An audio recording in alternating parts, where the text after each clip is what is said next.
there is any amino acid sequence change for the alpha and beta contact point or the heme pocket or the secondary helical structure, then it will lead to the instability of the hemoglobin, and if unstable it will precipitate and leads to the hemolysis of RBC. So there is some type of hemoglobins, like there is a mutation in the beta chain at 35th position where one amino acid is replaced by other amino acid. It will lead to the altered in the amino acid sequence where alpha chains are, yeah, alpha globin is interacting with the beta globin. It will lead to the some instability, and this hemoglobin is known as hemoglobin filling. Apart from that, if there is change in the amino acid at beta at 28th position, it is known as the hemoglobin genova, and in this there is a altered in the helical structure. Hemoglobin cone, there is altered in the hydrophobic pocket,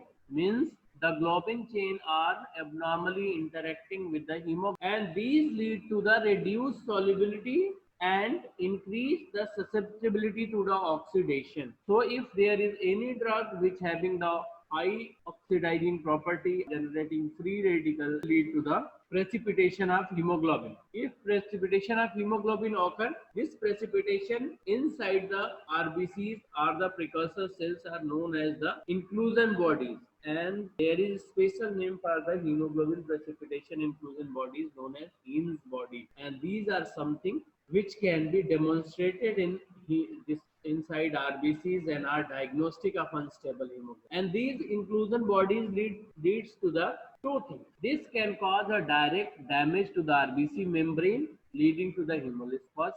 And second, this RBCs with the inclusion body inside will go to the spleen. And spleen is something is known as the graveyard of RBC, where these inclusion bodies are snatched out of RBCs, or RBCs the whole are destroyed. How it will be presented in the peripheral blood smear, because this inclusion bodies go inside the spleen, and it is either only this hinge bodies are removed or the RBC become fragmented. So in peripheral blood smear we look some of the features due to the spleen, like pitted rigid RBCs, fragmented cells, aniso and poikilocytosis, means different size and shapes of the orbit.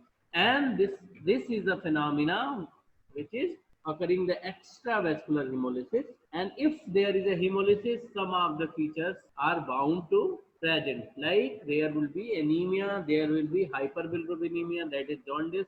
Hyperbilirubinemia persists for a longer time, it will lead to the gallstone. Apart from that, patient may present with the leg ulcer. In peripheral blood smear, if you look, nitropoikilocytosis will be there, increase in the reticulocyte count will be there, and if you do serum LDH, it will be increase, and hepatoglobin will be decreased. Most of the time, this unstable hemoglobin are not hereditary. These are de novo mutations, so these are usually sporadic, and many of the time you may not get a family history. So if a patient present with the jaundice and anemia episodic, and there is no family history of anemia and jaundice, will well suspect of unstable hemoglobin. Here is a one question: if you look all the three unstable hemoglobins like hemoglobin Fili, Genova or Cone, then these are all mutation in the beta chain. Why there is most commonly these present with the beta variant rather than the alpha variant.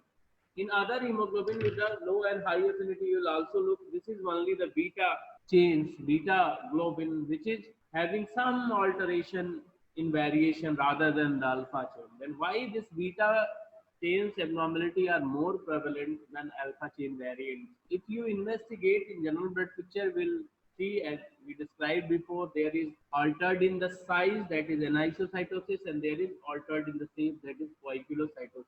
RBCs are having inclusion bodies, so it may appear like a target cell where there is a target like appearance. How to diagnose the unstable hemoglobins? There are two tests which can diagnose this unstable hemoglobin are hinge body preparation. In his supravital dyes are used, like crystal violet. The hinge bodies can be demonstrated, and it can be a hinge bodies.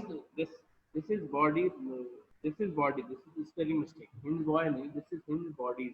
Second test you can do is isopropanol or heat stability test. If you remember just the name, it will be suffice. It will be suffice. for you and it will solve the purpose. Then most of the time these unstable hemoglobin are electrophoretically silent. Means most of the time the electrophoresis will show the normal pattern. If you want to confirm the diagnosis of unstable hemoglobin, you should order for the HPLC or gene analysis. So if MCQ is asked or someone asked how to confirm the diagnosis of unstable hemoglobinopathy, then we should look for the HPLC or gene analysis. The treatment will be in early days you cannot do actually splenectomy because there is a chances of severe immunosuppression. So for the first 3 years of the life, if needed, the blood transfusion should be done. After the 3 years, if blood transfusion is required large volume, the splenectomy can be considered. But before splenectomy, you should vaccinate for the encapsulated bacteria because in absence of spleen, these encapsulated bacteria can cause overwhelming sepsis. So if you ask for the treatment, I will say it is blood transfusion and splenectomy if needed. And apart from that, because these are the unstable hemoglobins, so oxidative stress should be avoided. And one of the common oxidative stress is antiballism.